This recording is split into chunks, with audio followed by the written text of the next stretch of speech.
প্রিয় বন্ধুরা, একদম খাড়া সিঁড়ি থেকে আমরা ছাদে উঠলাম। আশেপাশে কলা চাষ করেছে। পুরাতন রাজবাড়ির ছাদে আমি এখন। এই রাজবাড়িটা কোথায় অবস্থিত গৌরীপুরে, আমি একটা স্থায়ী মানুষকে জিজ্ঞাসা করে আপনাদের জানিয়ে দেব। আপনারা চাইলেও এখানে আসতে পারেন। একদম পরিবেশটা ভালো, কিন্তু পুরাতন রাজবাড়ি একটু ভয়ঙ্কর। সন্ধ্যার পর হয়তো ভূত থাকতে পারে, এরকম একটা আতঙ্ক আছে এলাকাবাসীর। তো চলে যাচ্ছি এলাকার একটা লোকের কাছে। আসসালামু আলাইকুম। আসসালামু আলাইকুম। ওয়ালাইকুম আসসালাম। আপনার নাম? মোহাম্মদ রাজা মিয়া।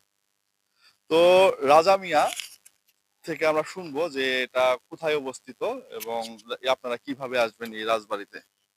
এই রাজবাড়িটি হচ্ছে মূলত গৌরীপুর উপজেলার গাজীপুর গাজীপুর গ্রামে গাজীপুরে অবস্থিত হয়েছে মামদীপুর গ্রামে।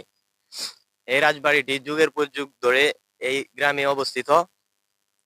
তাই আমরা মানে আমাদের গ্রাম আর কি এই মামদীপুর থেকে আরো দূরে, কিন্তু তবু আমরা এই রাজবাড়িটা মাঝে মাঝে দেখতে আসি। তার তার কারণ মূলত এটাই যে রাজবাড়িটা অনেক চাকচম্যপূর্ব ও অনেক, এখানে আসলে অনেক আনন্দময়ী হয়ে ওঠে জীবন, মানে জীবনের মুডটা আর কি একটু সুন্দর হয়ে ওঠে, ভালো লাগে। আসলে সুন্দর পরিবেশ দেখতে পাচ্ছেন, কিন্তু পুরাতন, এই জন্য একটু অন্যরকম। কিন্তু এখানে সন্ধ্যা পর একটা ভূতেরও রয়েছে, এলাকাবাসী বলেছে।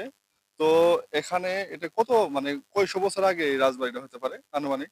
এটা মূলত আমরা তো জানি না সঠিকটা, তবে আমরা মুরব্বীদের কাছ থেকে শুনেছি যে এটা মূলত 200 বছর কিংবা আরো 250 বছর এর উপরে হতে পারে।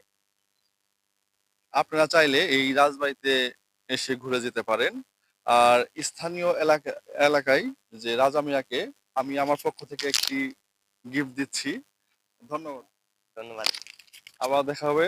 আপনারা চাইলে এই রাজবাড়িতে এসে দেখতে পারেন কেমন লাগে। সবাই ভালো থাকবেন, সুস্থ থাকবেন, নিরাপদে থাকবেন। আল্লাহ হাফেজ।